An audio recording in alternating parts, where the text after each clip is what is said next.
જય શ્રી કૃષ્ણ. આજે બ્લોગનો 9મો દિવસ છે અને 9મા દિવસે જાગરણ હતું. જુઓ શું થયું. તો સવાર પડી ગઈ અને પછી થોડો નાસ્તો કરી લીધો, કેમ કે આજે 5મો દિવસ હતો. ફટાફટ માંડ કાઢું તો પણ મને ભાવ્યું નહીં, એટલે મેં મારા ભાઈને પકડાઈ દીધું કે હવે તું ખતમ કરી લેજે. પછી રોજની જેમ હલવો ખાધો. પછી આ બંને જોડે વાતો કરી. નાયકાનું પાર્સલ આવ્યું એટલે લઈ લીધું. પછી અનબોક્સિંગ કરી. બહુ શોખ છે અનબોક્સિંગ કરવાનો. અનબોક્સિંગ કરી પછી મારા ભાઈ જોડે આ ચેલેન્જ કર્યું. મેં ટ્રાય કર્યું તો મારો બેટો હાથે કરીને હસે જ. એટલે પછી એને પડી એક ઝપાટ અને પછી મને જે ઊંઘ આવતી હતી કસમથી. પછી ટ્યુશનનો ટાઈમ થઈ ગયો એટલે આ લોકોને મેં ભણાયા.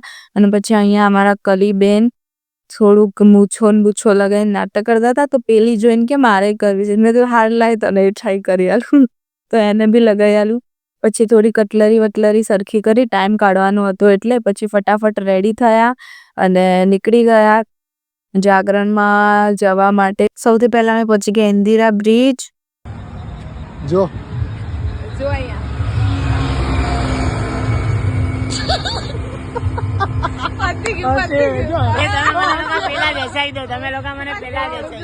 પછી હાર્યા પછી બી માન્યું ના, એટલે પછી થઈ ગયો ઝઘડો.